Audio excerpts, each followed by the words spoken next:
प्रिय विद्यार्थियों, मैंने परसों आपको कुछ इंपॉर्टेंट सवाल बताए थे।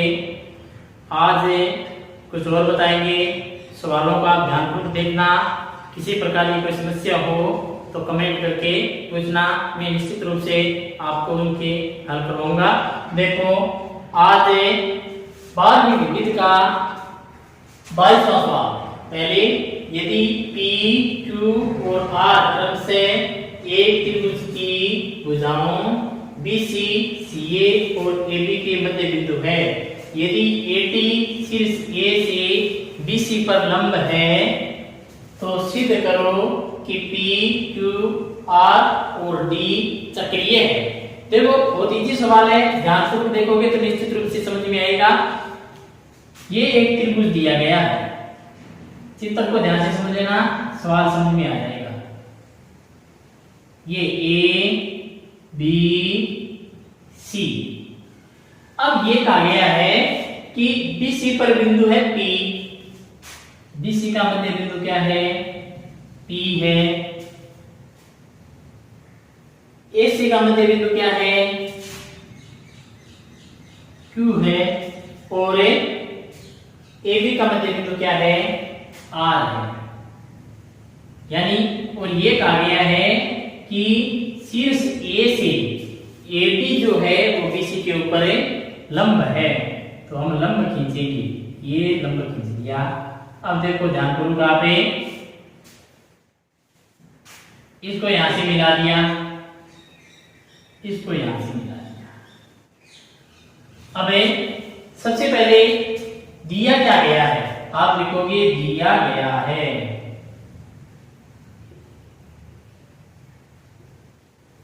दिया क्या गया है? P, Q व R त्रिभुज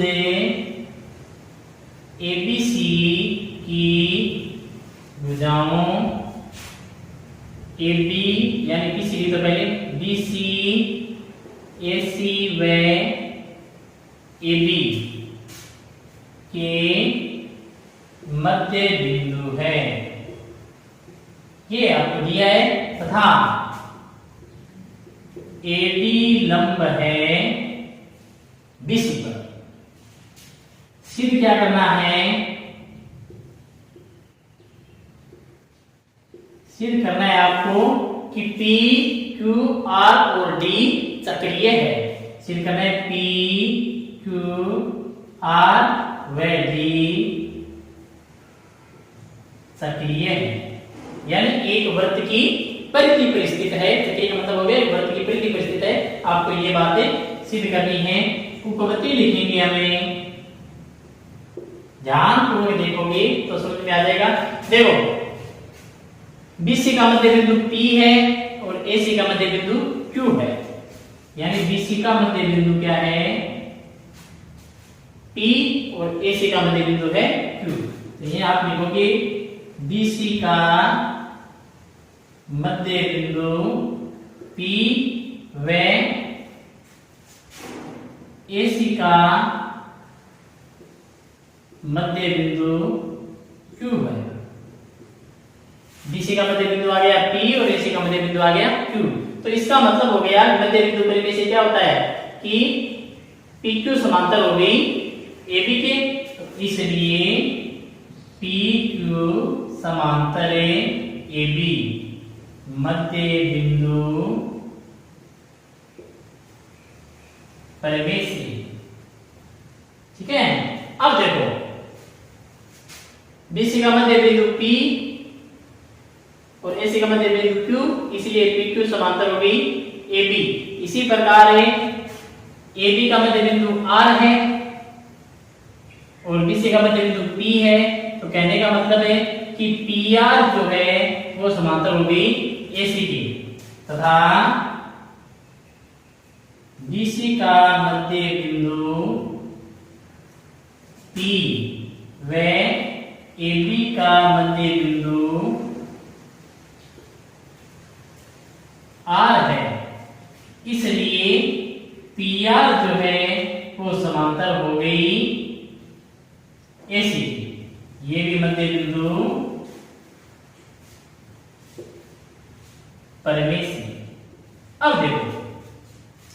पी क्यू समांतर होगी एसी के और पी आर समांतर हो गई एबी के। देखो इस प्रकार से ये ऐसा बन गया इस प्रकार से, यानी पी क्यू, ये पी क्यू ए आर, यानी पी क्यू समांतर थी एबी के, मतलब ए आर के समांतर भी होगी और के एसी के मतलब ए क्यू के समांतर ये होगी। तो इसका मतलब ये होगा कि ए क्यू पी आर ए के समांतर चतुर्भुज है। अतः ए क्यू पी आर ए के समांतर चतुर्भुज है। ये समांतर चतुर्भुज हो गया। तो समांतर चतुर्भुज के सम्मुख कोण क्या होते हैं? मान में बराबर होते हैं। तो इसका मतलब ये हो गया कि कोण BAC बराबर आएगा कोण RPQ। इसको कहते हो समीकरण नंबर 1, यानी ये कोण और ये कोण क्या आ गया? मान में बराबर आ गया। अब देखो आप ये कोण मान में बराबर आ गया, समीकरण नंबर 1 कह दी। ये भुजा और ये भुजा मान में क्या आएगी? बराबर आएगी। क्यों आएगी? क्योंकि ये समकोण त्रिभुज बन रहा है। ये पूरा पूरा एक समकोण, ये लंब खींचा गया समकोण त्रिभुज बन रहा है। समकोण त्रिभुज से ये त्रिभुज बन रहा है, इसका मतलब ये भुजा और ये भुजा दोनों क्या आ जाएगी? मान में बराबर आएगी। तो आप इसमें लिखोगे त्रिभुज ARD में, क्योंकि ये मध्य बिंदु है। ARD में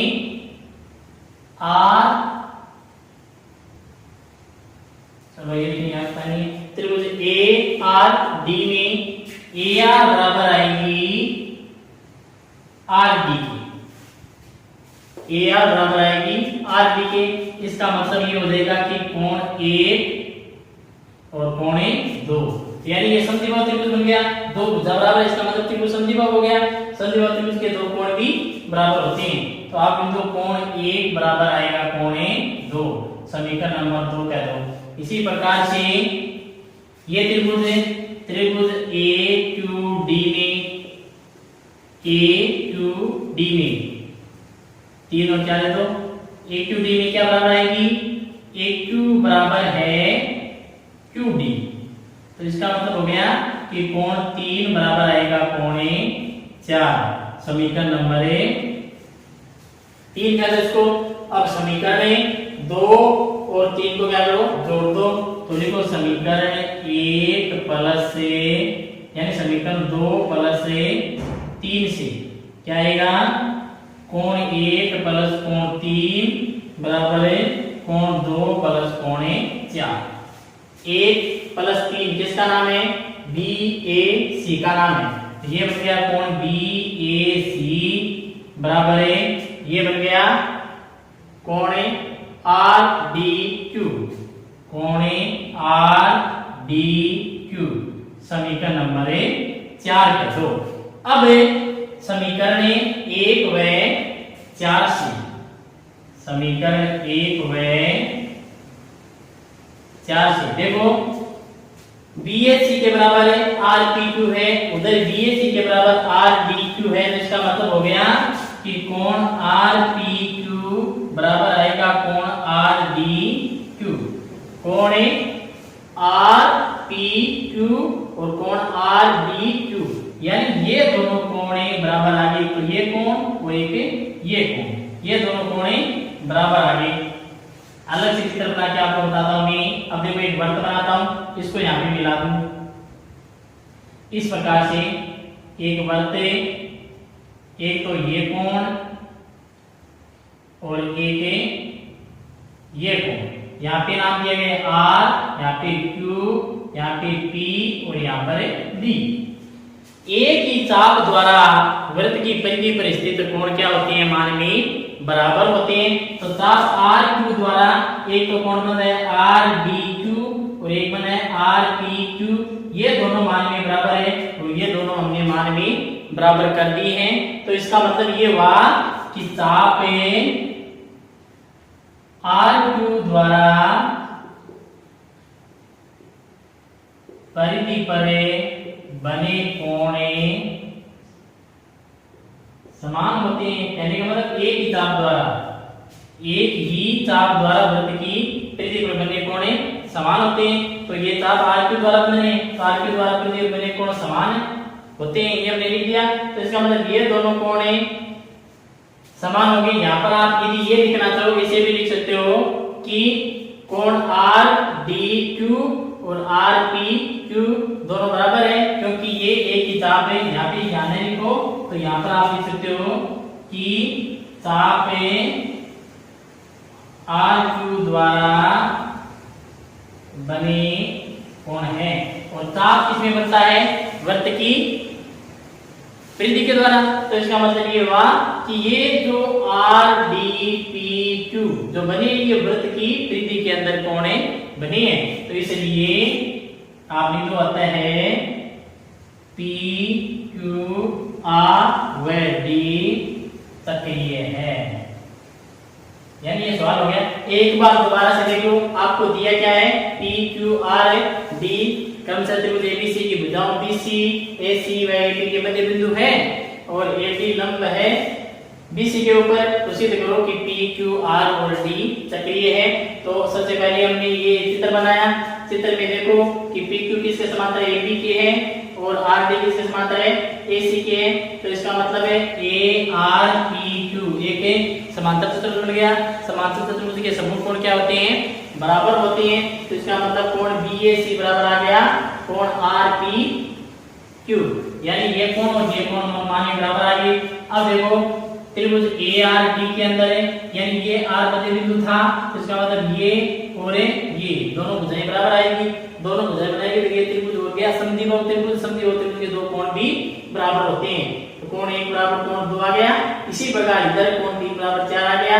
अब इन दोनों को जोड़ोगे तो 1 और 3 मिलकर बीएसी बन गया, 2 और 4 मिलकर आरडीक्यू बन गया। अब बीएसी और आरडीक्यू बराबर है और बीएसी और आरपीक्यू बराबर है। इसका मतलब ये दोनों कोण बराबर हो गए, ये दोनों बराबर हो गए। तो ताप है आरक्यू द्वारा बने कोण है ये, और एक ताप किसके द्वारा वृत्त के अंदर बनता है। तो मतलब ये चारों जो बिंदु थे वो क्या है? सक्रिय हैं। अब एक विविधता में एक वेरी इंपॉर्टेंट एक सवाल है और बताऊंगा, उसके बाद आपको मैं परिमेय 12.8 बताऊंगा जो परीक्षा की दृष्टि से अति महत्वपूर्ण है।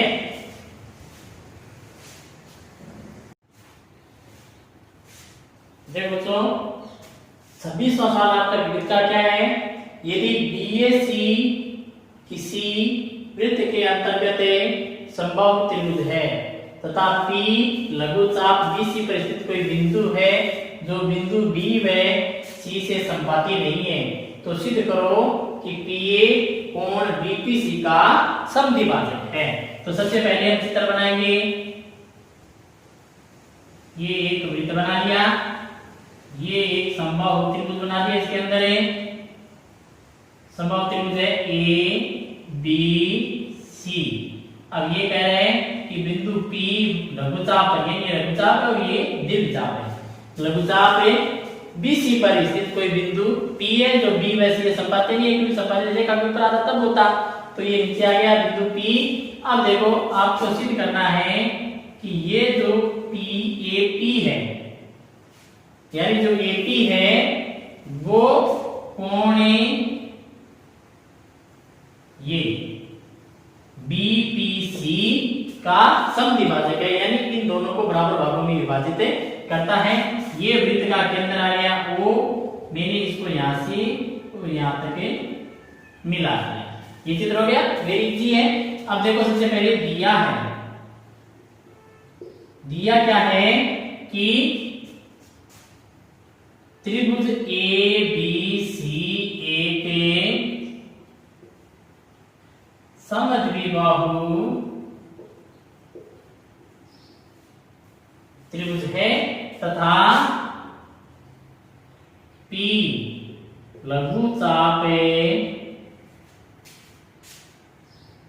BC पर स्थित बिंदु है। सिद्ध क्या करना है आपको? सिद्ध करना है कि PA कोण बीपीसी का समद्वि भाजक है। रचना क्या की हमने, बी व सी को ओ से मिलाया, ये हमने रचना की है। अब उपपत्ति देखो, बहुत इजी सवाल है। आपको ये कहा गया है कि त्रिभुज ए बी सी ए के समबाहु त्रिभुज है। त्रिभुज ए बी सी ए के समबाहु त्रिभुज है। समबाहु त्रिभुज है, इसका मतलब ये हो गया कि AB बराबर आ गया AC। अब AB और AC समबाहु त्रिभुज की भुजा जरूर है, लेकिन साथ में ये वृत्त की जीवाएं भी है, और वृत्त की जीवाएं जो यदि बराबर है तो इसका मतलब ये हो गया कि जीवा AB बराबर है जीवा AC। तो इसका यानी परिमेय बारह प्रकार क्या कहती है आपको कि एक चाप द्वारा वृत्त के केंद्र पर अंतरित कोण वृत्त के शेष भाग पर अंतरित कोण का दुगुना होता है। तो इसको कहता हूं मैं कोण 1 और इसको कहता हूं कोण 2। ध्यान से देखो, बराबर है, इसलिए कोण AOB बराबर आएगा कोण AOC, यानी वृत्त की बराबर जीवाएं केंद्र पर बराबर कोण अंतरित करती है। यहाँ पे लिख दो, हम जानते हैं कि वृत्त की बराबर जीवाएं केंद्र पर बराबर कोण अंतरित करती है, यानी जीवाएं बराबर है तो केंद्र पर कोण भी बराबर ही बनेगा।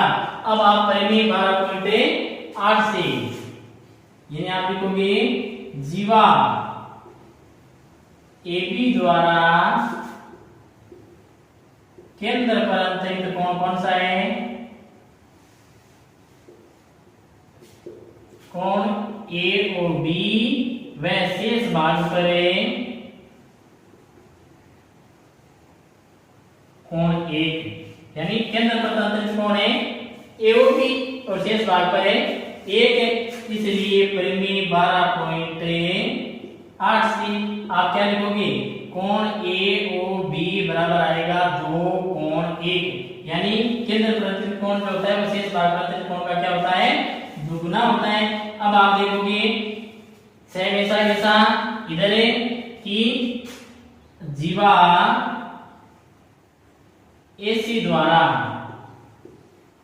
केंद्र पर अंतरित कोण तो हो गया AOC व शेष भाग कोण 2 है, यानी शेष भाग 2 हो गया। इसका मतलब हो गया कोण AOC बराबर 2 कोण 2। इसको 3 कहो, इसको 2 कहो और इसको 1 कह दो। अब आपको मालूम है कोण AOB बराबर कोण AOC, तो आप लिखोगे समीकरण 1 से AOB के बराबर है 2 कोण 1, ये बराबर आएगा, ये 2 कोण 2, ये बराबर आएगा, 2 से 2 क्या हो गया, कैंसिल हो गया, कोण 1 बराबर कोण 2, यानी 1 और 2 बराबर आ गए। इसका मतलब ये हुआ कि AP जो है वो कोण BPC का समद्विभाजन करती है। अतः AP कोण BPC का समद्विभाजन करती है। यानी आपको ज्यादा कुछ नहीं करना, आपको ये कहा गया है कि ABC जो है वो एक समबाहु त्रिभुज है, वृत्त के अंतर्गत बना गया है। अब आपको मालूम है कि समबाहु त्रिभुज की तीनों भुजाएं समान होती है, इसका मतलब 2 बराबर ही होगी। AB बराबर क्या आ गई, AC आ गई। अब AB बराबर AC है तो ये वृत्त की जीवाएं भी है, वृत्त की बराबर जीवाएं केंद्र पर बराबर को अंतरित करती है, तो इसका मतलब AOB बराबर क्या हो गई, AOC आ गई, यानी ये AOB और AOC दोनों कोण बराबर आ गए। अब आपको ये मालूम है कि एक चाप द्वारा वृत्त के केंद्र पर अंतरित कोण शेष भाग के किसी बिंदु पर अंतरित कोण का दुगुना होता है। तो आप यहाँ पे जीवा लिख दो, चाप लिखना चाहो और ये अच्छी बात है, आप ये दे सकते हो चाप AB द्वारा, यानी चाप नाम दे दो तो और भी ज्यादा बेटर रहेगा। यानी चाप AB द्वारा केंद्र पर कोण AOB बन रहा है और शेष भाग पर कोण 1 बन रहा है। इसका मतलब कोण AOB बराबर 2 कोण 1 आ गया। इसी प्रकार चाप AC द्वारा कोण AOC द्वारा बराबर कोण 2 आ गया। अब AOB और AOC दोनों बराबर है, इसका मतलब 2 कोण 1 बराबर 2 कोण 2 बराबर होगा। 2 से 2 कैंसिल हो गया, कोण 1 बराबर 2 आ गया। अब 1 और 2 बराबर है, इसका मतलब AP जो है वो BPC का समद्विभाजन करती है। बहुत इजी सवाल है, आप एक बार देखोगे निश्चित रूप से कर पाओगे। अब आपको मैं एक प्रमेय नंबर 12.8 और पढ़ा देता हूं जो परीक्षा की दृष्टि से अति महत्वपूर्ण है।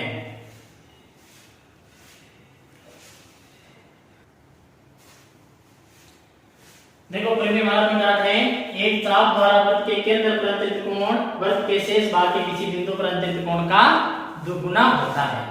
आपको सिद्ध क्या करना है कि जो केंद्र पर अंतरित कोण होता है चाप द्वारा, वो कोण शेष भाग के किसी भी बिंदु पर जो कोण बनता है उसी चाप द्वारा उसका क्या होता है, दुगुना होता है।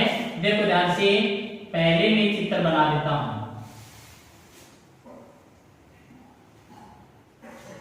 देखो ये चाप है, इसका चाप का नाम मैं देता हूं BC। ये वृत्त का केंद्र O है, ये कोण BOC बन गया। अब शेष भाग पर बन गया ये कोण A। आपको सिद्ध करना है कि कोण BOC जो है वो कोण BAC का दुगुना है। आपको सिद्ध करना है कोण BOC बराबर 2 कोण A। ये बात सिद्ध करनी है। इसके लिए मैं AO को बिंदु P तक बढ़ा देता हूं। अब इसका नाम दे देता हूं मैं 1, इसका 2, इसका 3, इसका 4। अब देखो ध्यान से, सबसे पहले आपको करना क्या है, दिया है, क्या दिया गया है, चाप BC द्वारा केंद्र पर अंतरित कोण BOC व शेष भाग पर कोण A है। अब देखो सिद्ध क्या करना है आपको, कोण BOC बराबर 2 कोण A, ये आपको सिद्ध करना है। रचना क्या की आपने, AO को बिंदु P तक बढ़ाया, ये रचना कर दी। अब उत्पत्ति देखो, देखो ध्यान से, AO और OB क्या है, वृत्त की त्रिज्याएं हैं।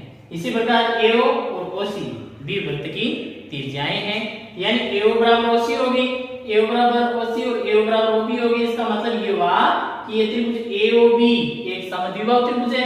इसी प्रकार त्रिभुज AOC भी एक समद्विबाहु त्रिभुज है। समद्विबाहु त्रिभुज के दो कोण भी बराबर होते हैं, ये आपको मालूम है। तो आप लिखोगे AO बराबर है OB और AO बराबर है OC। अतः त्रिभुज AOB व त्रिभुज AOC समद्विबाहु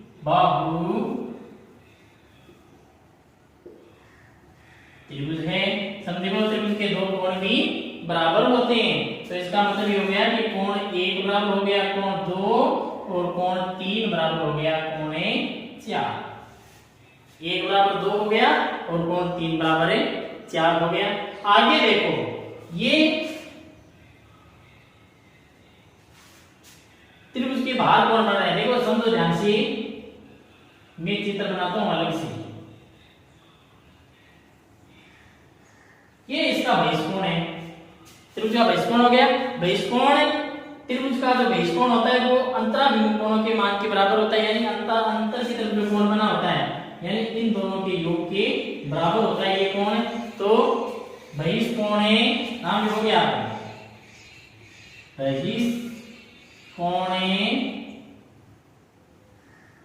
BOP बराबर क्या आएगा, कोण 1 प्लस कोण 2।